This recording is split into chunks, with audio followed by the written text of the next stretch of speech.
Fams, kalau ini sih kayak produksi bakso biasa ya. Dicetak bulat menggunakan tangan dan sendok. Lalu masukkan ke dalam rebusan air mendidih. Tapi kalau hasilnya sampai banyak gini, dan gini, kan main sih ini pastinya. Masih dari kawasan Pelabuhan Ratu, ibu kota Kabupaten Sukabumi, Jawa Barat. Kaya akan hasil laut berupa ikan-ikan segar.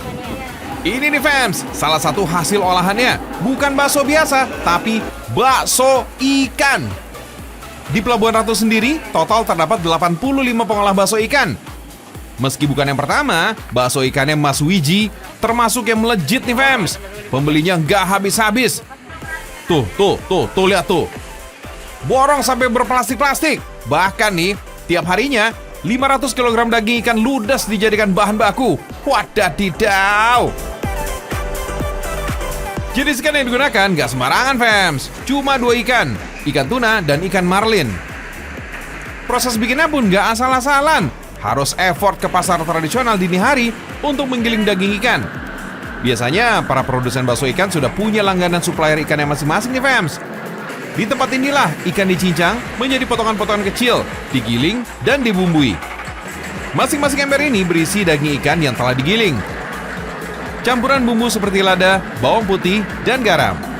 Bahan baku ini kemudian diolah menggunakan mesin khusus untuk dijadikan adonan bakso. Caranya dengan menambahkan tepung tapioka. Dibantu tangan lihai dari mamang penggiling, seluruh bahan baku sukses menjadi adonan halus yang siap diangkut ke rumah produksi. Fams, satu ember ini hasilnya bisa mencapai 12 kg adonan.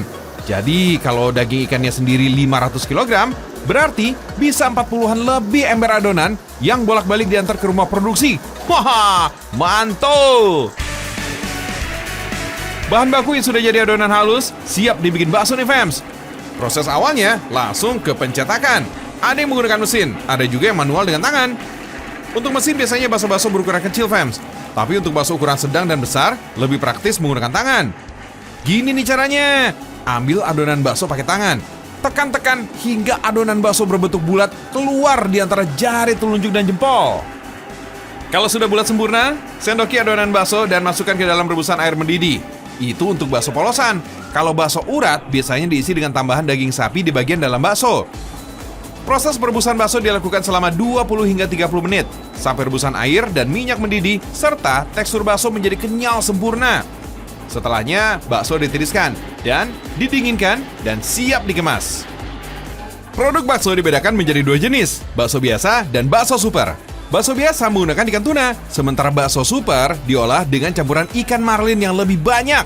Tekstur bakso tuna cenderung lebih lembut, sementara yang super lebih kenyal saat dikunyah. Nah, untuk ukuran bakso juga bebas dipilih Fams. Dari yang kecil, tanggung, sampai gedong alias jumbo juga ada. Tinggal dibungkus, terus dibawa pulang deh.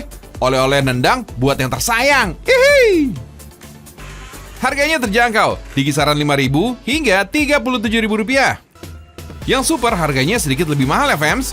Pasalnya perolehan ikan marlin nggak sebanyak ikan tuna. So, mau langsung dihap dan dijadikan cemilan juga boleh. Tapi yang paling jos gandos ini nih, disantap sebagai bakso kuah.